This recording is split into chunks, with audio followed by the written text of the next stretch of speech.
Salut tout le monde. Alors aujourd'hui, comme indiqué sur le titre de la vidéo, je vais faire une petite review de Shadows Awakening. Review avec, je l'espère, pas de spoiler.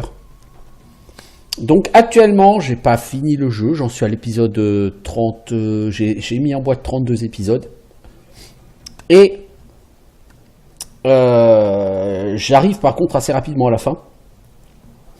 Donc on va pouvoir parler un petit peu des forces et des faiblesses de ce jeu. Alors je vais essayer de faire une review qui ne soit pas trop longue. Shadows Awakening, on va déjà demander est-ce que c'est un bon jeu. Alors oui, hein, je vous le dis tout de suite. Et pour l'analyser, on va essayer d'analyser les différents points. Donc le premier point du jeu, au niveau technique, est-ce que c'est un jeu qui est haut niveau? Alors juste pour information, donc en environ 35 heures de jeu, j'ai eu un crash à un moment donné, et c'est un crash qui s'est produit alors que j'avais une vidéo en cours de traitement, plus une vidéo en cours de conversion de AVI à MP4 sur mon PC, c'est-à-dire que j'avais déjà mon processeur qui était soumis à une forte tension, et donc c'est tout à fait, c'est pas tellement déconnant qu'il y ait eu un crash. Donc déjà au niveau technique, c'est un jeu qui marche bien. Est-ce que j'ai eu beaucoup de bugs sur le jeu? Il y a une quête, celle qui est affichée ici, donc c'est une quête secondaire niveau 18, donc c'est pas quelque chose qui trahit l'histoire du jeu. J'ai eu une quête que je n'ai pas pu faire. Alors je sais pas trop si c'est parce que j'ai fait de la merde, ou si c'est parce que elle est buggée. Il est possible que ce soit tout simplement moi qui ai été mauvais sur ce coup-là. Donc au niveau technique, rien à dire. C'est un jeu qui est stable, c'est un jeu qui tourne bien, c'est un jeu qui n'est pas buggé. Deuxième chose, quid de l'équilibrage. Alors l'équilibrage, on va en parler en fonction des différents points du jeu. Donc le premier, c'est l'équilibrage au niveau des personnages. C'est un jeu qui est basé sur le fait que vous allez récupérer plusieurs âmes. Ces âmes sont-elles toutes équilibrées? Eh bien, c'est peut-être le gros défaut pour moi dans ce jeu, c'est que non. Les âmes ne sont pas équilibrées. Clairement, certains personnages sont beaucoup plus forts que d'autres. Et quand je dis beaucoup plus fort, c'est beaucoup plus fort. Hein. C'est des persos qui vont ridiculiser vos ennemis. Alors que les persos de départ, je prends Evia. Evia, elle peine à faire quoi que ce soit de bon. Urshak est, à mon sens, plus efficace qu'Evia. Et il y a d'autres personnages que vous allez acquérir par la suite. Je vous en dis pas plus sur cette review, que je trouve par contre abusivement puissant en comparaison. Donc ça c'est pour moi le gros point noir, c'est le fait que donc vous avez 4 âmes disponibles. Vous avez le dévoreur que vous ne pouvez pas changer, c'est votre personnage principal. Vous avez ensuite la poupée principale que vous avez choisie en début de jeu, que vous ne pouvez pas non plus changer. Vous êtes obligé de la garder active. Donc vous avez ensuite 2 slots.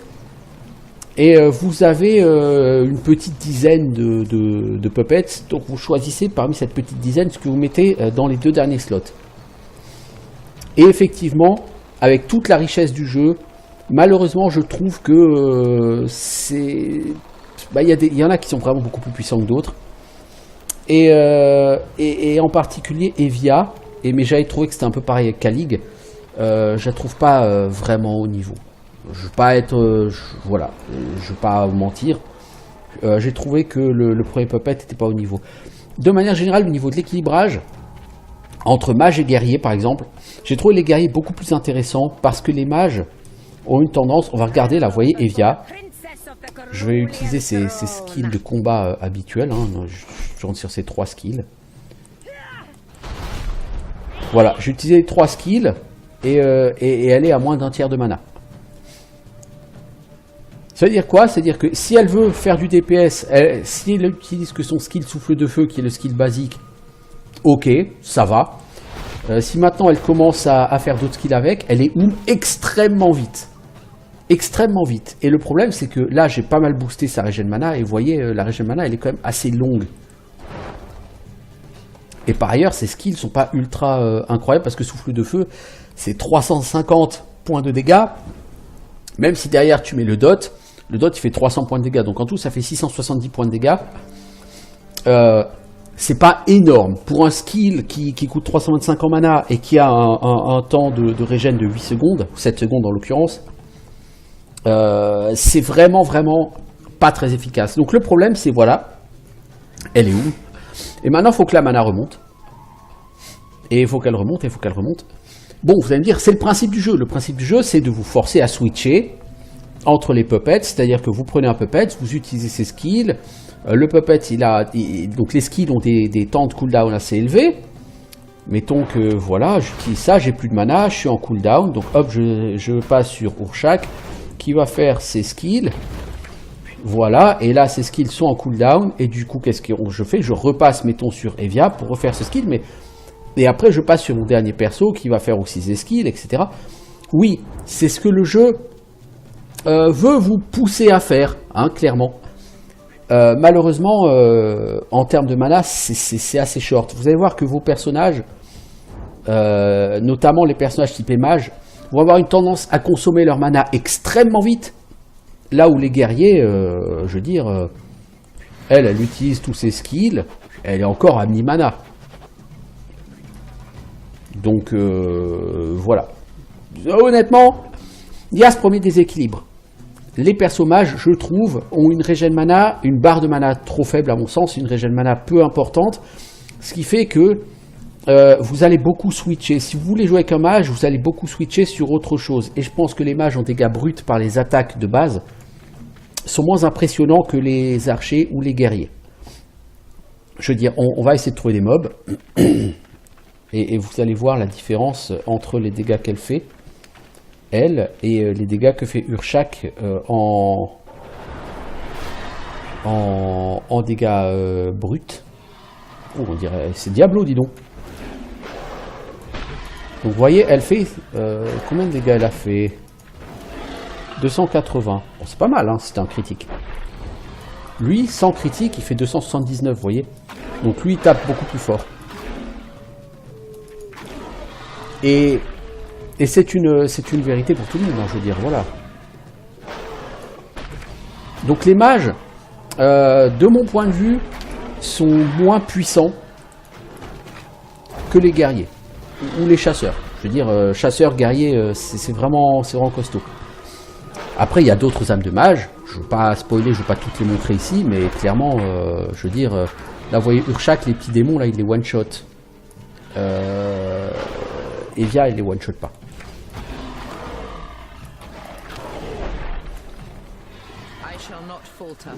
Et donc après, vous passez sur votre guerrier et vous voyez que le démon, il fait pas un pli, il se fait défoncer la gueule. 262 millions d'XP, bon ça, on viendra après. Donc déjà, premier déséquilibre pour moi. Ensuite, que vaut l'équilibrage des skills? On va prendre, par exemple, Evia ou Urshak, on s'en fiche. On va regarder eux et pas les autres personnages. Au niveau des skills, vous voyez qu'il y en a plusieurs que j'ai monté au niveau 3. En l'occurrence, pour Evia, il y en a 4. Et les autres que j'ai pas monté au niveau 3. Pourquoi? Parce qu'il y a des skills qui sont vraiment beaucoup plus efficaces que d'autres. Météore, ça fait 920 points de dégâts à la chute, plus 800 points de dot si le monstre reste dedans. Donc si le monstre reste dans l'explosion, il prend 1700 points de dégâts. Alors évidemment, ça coûte cher en mana, mais c'est absolument monstrueux. La tornade, en comparaison, c'est une tornade qui se déplace depuis l'endroit où vous l'invoquez vers vous. Et donc si les monstres ne se déplacent pas en même temps que la tornade, eh ben, ils ne prennent pas les dégâts. Donc ça fait des dégâts qui sont minables. Et c'est vraiment pas efficace. La barrière du néant, ça ralentit les projectiles. Par exemple, c'est cool, mais il n'y a pas beaucoup de monstres qui utilisent des projectiles. Et ils font pas vraiment plus de dégâts que les monstres au cac. Donc, l'un dans l'autre, la barrière de ralentissement, enfin la barrière du néant, c'est pas un skill vraiment essentiel. C'est un skill qui apporte pas grand chose. Et donc voilà, est-ce que vous voulez investir des points là-dedans, alors qu'à côté par exemple vous avez frappe brûlante qui fait plusieurs éclairs qui tombent sur la cible, 5 éclairs à 250 dégâts, c'est 1250 dégâts, c'est de l'AOE, c'est super puissant. Par rapport à l'apport de barrière du néant, il n'y a pas photo. Donc il y a beaucoup de skills qui sont, somme toute, pas fantastique. Le golem de sable, votre golem au maximum il est niveau 20. Bon là je suis dans une zone, j'affronte des mobs niveau 27. le golem, il tient pas beaucoup la route par rapport à eux. Et en plus, 50 secondes de recharge et il coûte extrêmement cher en mana. Donc, c'est pas vraiment très intéressant. Et au niveau des skills, c'est un peu ça pour tout le monde. Je vais pas rentrer dans le détail pour tout le monde. Mais clairement, chaque personnage a des skills qui sont vraiment, qu'on peut identifier comme beaucoup plus puissants que d'autres. Et comme vous êtes limité en skills, parce que vous ne pouvez pas utiliser plus de 3 skills à la fois, donc vous avez 3 skills que vous allez utiliser entre guillemets à titre personnel. Vous prenez en général aussi un skill de buff, comme elle, son bouclier de feu, qui permet de donner de la résistance au feu et de l'absorption des dégâts à tout le groupe. Bon, donc vous allez en général maxer le skill qui est utile à tout le monde. Vous allez maxer 2 ou 3 skills de dégâts ou autres pour vous. Et c'est tout, hein. Les autres skills, vous n'allez pas nécessairement les prendre. Donc il y a aussi un déséquilibre au niveau des skills. Voilà. À part ça, que vaut l'histoire? Bah, l'histoire, elle est plutôt pas mal. Bon, je veux dire, elle n'est pas révolutionnaire, mais elle est plutôt bien ficelée. Il y a des petits twists, il y a tout ce qu'il faut. Après, encore une fois, on est sur un hack and slash, même s'il est très orienté jeu de rôle. On est quand même sur un hack and slash, donc l'histoire, c'est généralement pas le truc numéro 1. Mais là, l'histoire, elle est sympa. Elle n'est pas désagréable. Il y a certains points qui sont un peu... on se demande d'où ça sort, mais... globalement, il y a quand même quelques twists tout à fait intéressants dans l'histoire, donc c'est un bon point pour moi. Au niveau des quêtes, y en a-t-il beaucoup? Il y en a quand même pas mal. Je ne vais pas vous les montrer toutes parce que sinon ça va spoiler.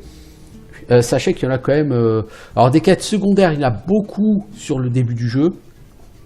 Par la suite, il y en a quelques-unes, mais clairement au niveau des différents chapitres, plus vous avancez et moins il y en a. Au chapitre 1 et 2... des quêtes secondaires, il y en a pas mal au chapitre 4, 5, 6, chapitre 5 et 6 en particulier, il n'y en a plus beaucoup. Bon, par contre, il y a un autre déséquilibre dans ce jeu, c'est au niveau de la progression en XP. Au niveau de la progression en XP, très clairement, sur ce jeu, donc je suis à l'épisode 32, vous voyez, je suis niveau 28. Je suis passé au-delà du niveau 14, je crois, sur l'épisode 20.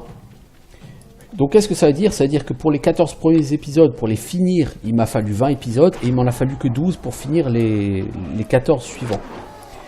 Et de manière générale, plus vous avancez dans ce jeu et plus l'XP monte vite. Ça, c'est une constatation que j'ai faite. Par exemple, passer de niveau 27 à 28, il m'a fallu littéralement 10 minutes.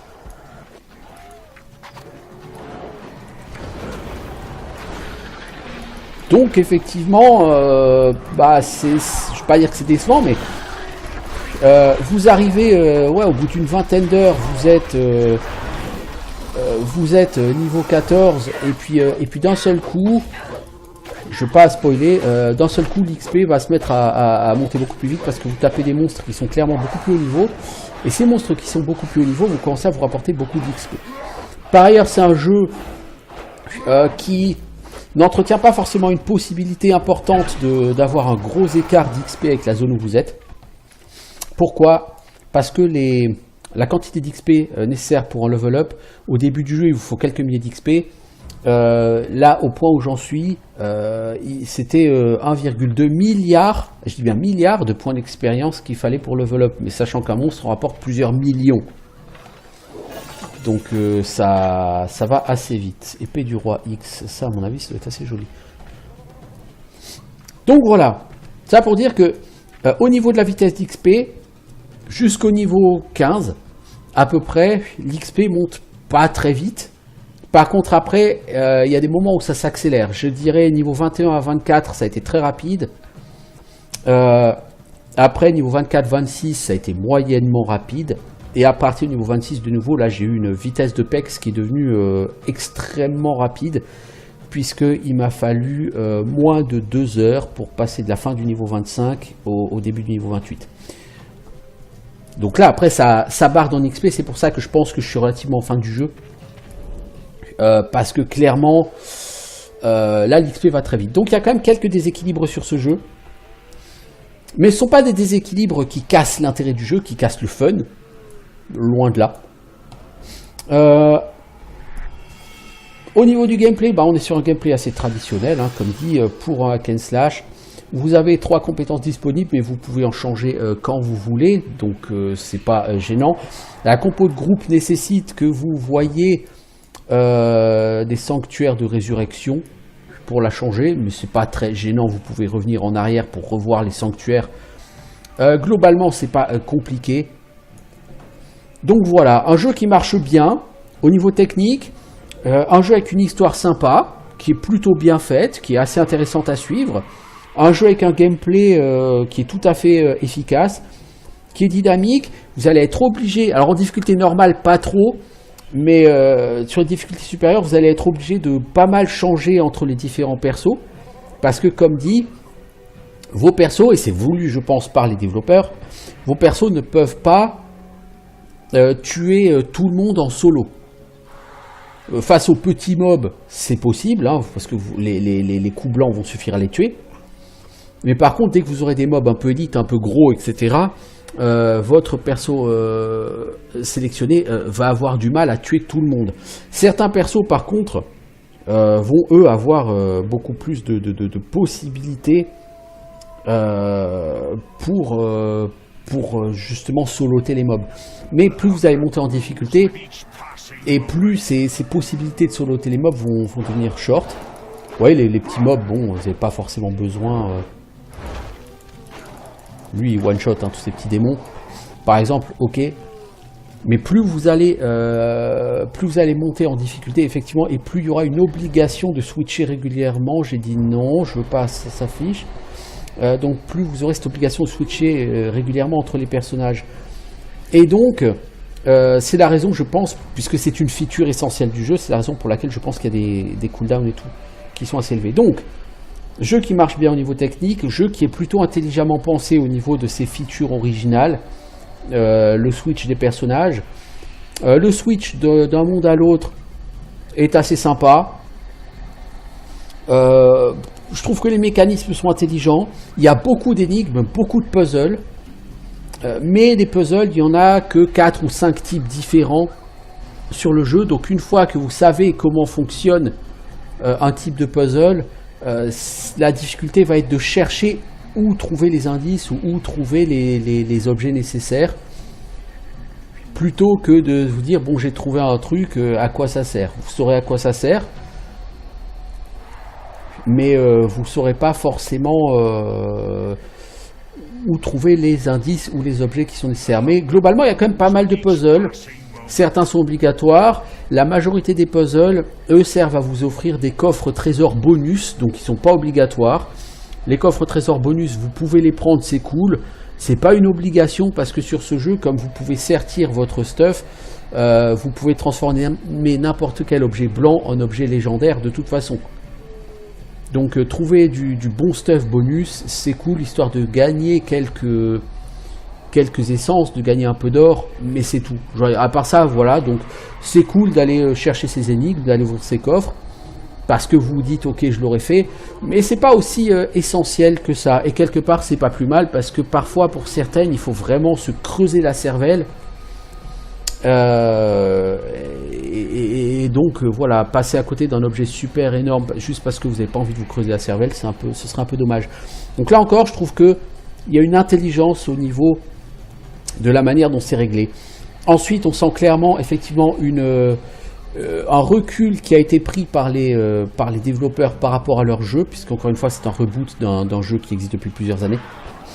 Et ce recul qui a été pris et mis à contribution et à profit par les développeurs du jeu, et bien ce recul va apporter pas mal de choses et effectivement fait que vous allez voir que tous les éléments du jeu s'imbriquent parfaitement, que ce soit au niveau du gameplay, au niveau de certains équilibrages. Tout est vraiment fait avec beaucoup d'intelligence et plutôt bien. Et j'ai vraiment, si je devais changer sur ce jeu, à part améliorer, disons, essayer d'équilibrer certains personnages pour que certaines marionnettes ne soient pas beaucoup plus puissantes que d'autres, en dehors de ça, je ne changerai pas grand chose sur ce jeu. Je veux dire, honnêtement, il est bien. C'est plutôt linéaire, c'est normal, c'est un hack and slash, mais même si c'est linéaire, vous avez la possibilité généralement de visiter des petits donjons ou de visiter une grosse zone ou d'avancer vers la zone suivante. Au niveau XP, je suis face à des mobs niveau 27, vous voyez, je suis un peu plus que le milieu de niveau 28-29, donc il n'y a pas de problème. Même si vous passez à côté de certaines choses, que ce soit des quêtes ou quelques zones, c'est pas forcément gênant. Encore une fois, de toute façon, si vous arrivez sur une zone où vous êtes un peu inférieur au niveau XP, les mobs vous rapportent tellement d'XP que vous allez très vite rattraper le niveau attendu, donc c'est pas tellement gênant. Voilà, donc encore une fois, beaucoup d'intelligence dans les mécanismes, beaucoup d'intelligence dans la gestion, certains déséquilibres, certes, mais qui n'entachent pas le plaisir du jeu. C'est juste un peu dommage de me dire, par exemple, j'ai choisi Evia, mais Evia c'est un personnage avec lequel, au-delà d'un certain niveau, je vais quasiment plus jouer. Parce que pour moi, c'est un personnage qui est beaucoup moins efficace que d'autres que j'ai en ma possession.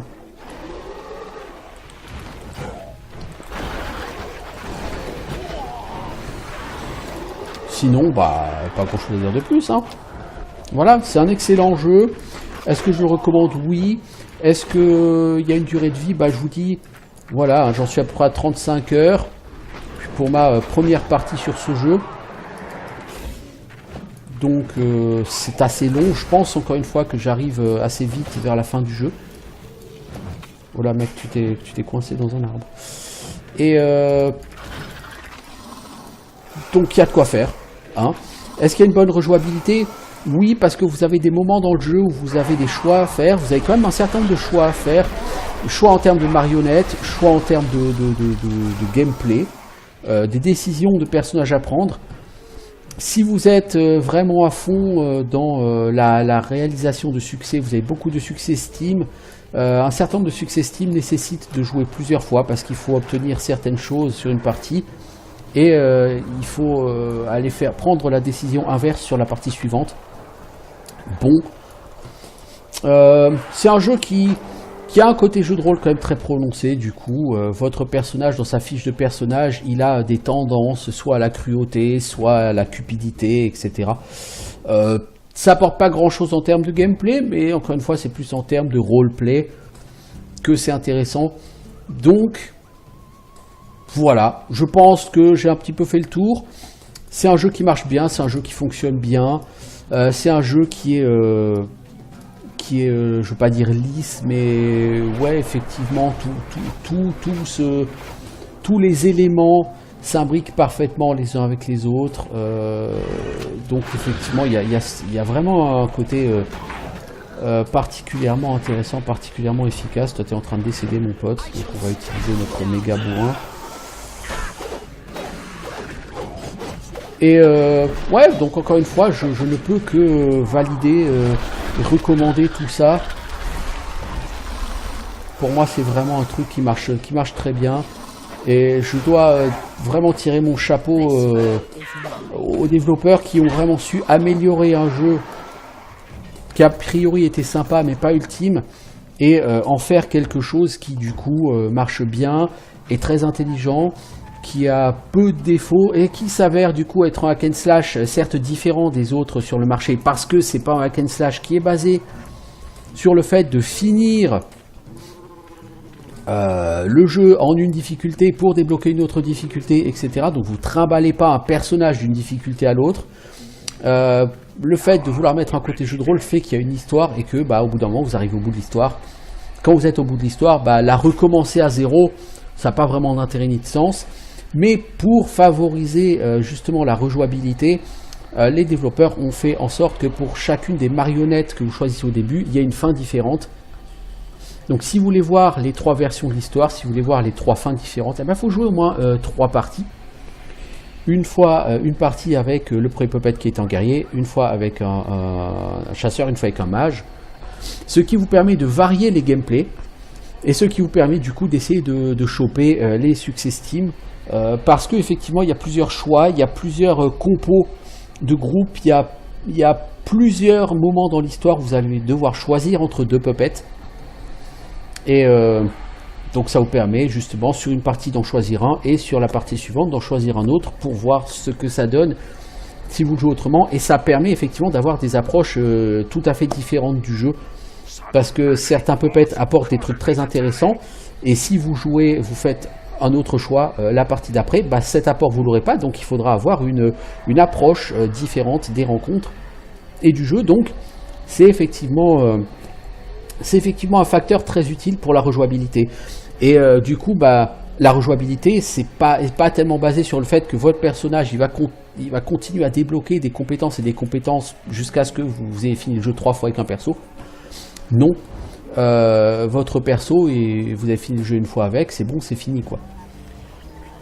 Du coup, effectivement, bah, ça passe bien, c'est plutôt intelligent, ça vous permet de vous dire, bah, par exemple, j'ai joué en difficulté normale avec un premier puppet, histoire d'apprendre à connaître le jeu. Je vais ensuite jouer en difficile avec un deuxième puppet, et je vais jouer en extrême, une fois que je connaîtrai bien le jeu, avec le troisième puppet. Et ça vous permet effectivement de vous amuser, d'avoir des versions différentes du jeu. Et je trouve que là, encore une fois, c'est très intelligent de la part des développeurs. Donc si je devais vraiment utiliser un seul mot pour décrire ce jeu, pour en terminer avec cette review, ce serait intelligent. Voilà, c'est un jeu intelligent qui utilise à la fois un gameplay classique, mais bien rodé, et qui utilise à la fois des nouveautés, mais qui sont intégrées et qui, de manière intelligente dans le jeu, et qui s'imbriquent parfaitement les unes avec les autres. Voilà, donc vous cherchez un hack and slash, vous cherchez un jeu de rôle action, je recommande fortement Shadows Awakening, et bah écoutez, je vous laisserai voir cette playlist qui va durer jusqu'au au moins au mois de janvier l'année prochaine. Et je vous souhaite une bonne journée. Ciao tout le monde.